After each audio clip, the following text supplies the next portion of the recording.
Hello, and hopefully welcome back. My name is Mark Mostalski, and I own Mostalski Coaching and Consulting. I work with college-curious and college-bound students and their families from all over the United States to help you realize your goals about going to college and being successful in college. So today my focus is on a top 10 list for high school juniors. That's right, junior year is your penultimate year of high school, and there's a lot going on when you think about college prep. So without any further ado, let's dive into it. The first thing I want to highlight is that really by the end of your junior year, you want to have a solid college list. And what this means is that you're going to want about 10 colleges that are going to be schools that you're excited about and that you will attend, and they should fall into one of three categories. First of all, you want to have 3 schools that fall into what I call the low chance of admission schools. These are schools that are going to be a little bit higher than what you might score in terms of your standardized scores or your class rank or high school GPA. So you want about 3 of those schools. You're also going to want 3 to 4 schools that fall within the solid chance, right? A good chance of admission based on your academics and extracurriculars and leadership opportunities and so forth. And then finally, you're going to want 3 schools that fall into the very high chance of admission. Now, this doesn't mean that these are schools that you shouldn't be excited about. All of the schools on your list, you should be ready to go should they accept you. So don't fall into this trap of, oh, I'm not excited about this school. Make sure that every school on your list is one that you'll attend. So with that in mind, what are my top 10 lists for you as a high school junior? Number 10, leverage your organization skills. I've said this as long as you were in a first year and your sophomore year of high school. Make sure that you have a calendar, whether it's paper version or you're using Outlook, but make sure that you can track deadlines, when things open, all kinds of things. You need to have a calendar. Number 9, talk to your teachers, coaches, and counselors right now about recommendation letters. Recommendation letters are going to be critical to you when it comes to college admissions and high school essays and scholarships. Don't wait until your senior year. Those people are going to be super busy. I'm going to take one pause because the train here in Durango is going past.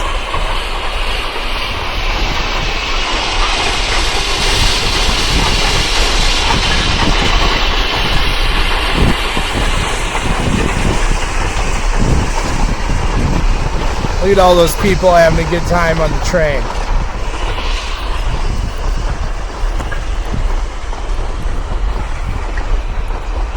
All right, so going back to talking about letters of recommendation, make sure that you take proactive steps to have those people ready to go for when it comes time for your letters of recommendation. Remember, the best letter of recommendation is the best letter of recommendation.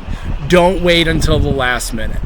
Number 8, focus on academics. Remember, this is really the last year for some of the schools that you're going to apply to see what you can do academically. This is because if you apply in your early fall of senior year, none of those classes will have grades associated with them.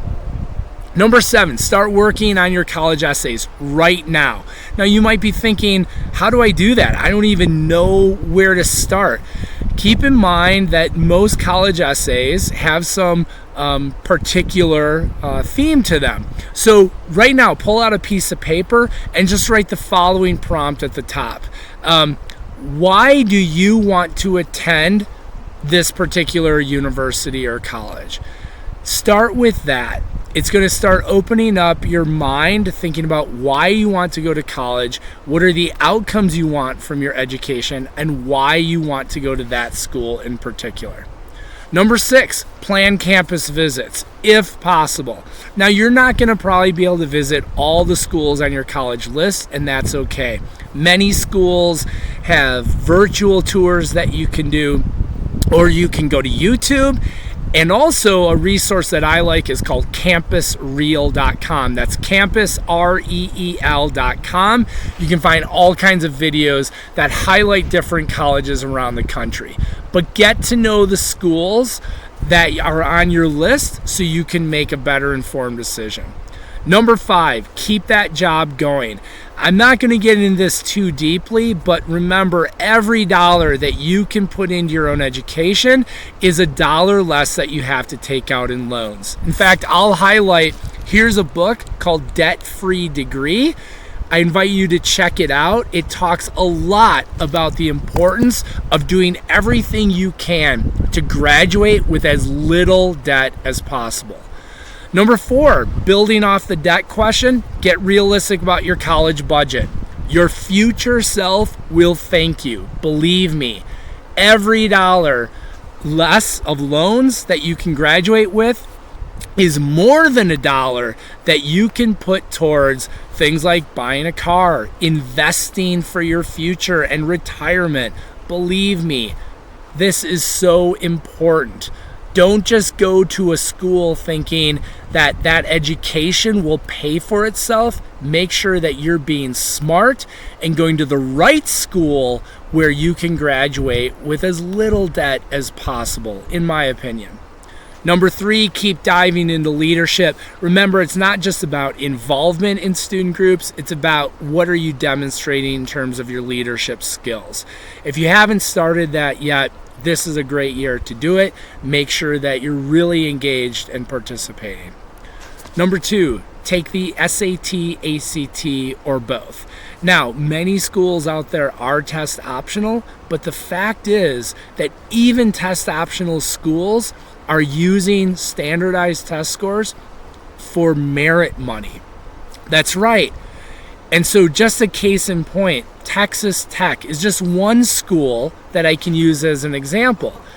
A student who graduates in the top 10% of their high school, just a 1-point difference on an ACT. So the difference between a 33 and a 34 on the on the ACT is $2,000 a year in merit aid. That's free money. And if you multiply that over 4 years, that's $8,000. That's right, $8,000 of free money just for a 1-point change in your standardized test scores. And finally, you've probably heard this before, I'm going to say it again. Take a breath, pause, and remember to have fun. You are not going to do your best work, whether it's on a college essay or applying for a scholarship or preparing for a standardized test, if you're stressed and overwhelmed. Set things aside, collect your thoughts, and come back to it when you are ready. If you're doing all the other tips, being organized, taking your time, following a calendar, you won't feel rushed. So take that time for yourself and have fun with this process. Thanks for tuning in. I hope it's been helpful. Remember, wherever you are in the United States, I'd love to hear from you and work with you on your college success. Have a great day.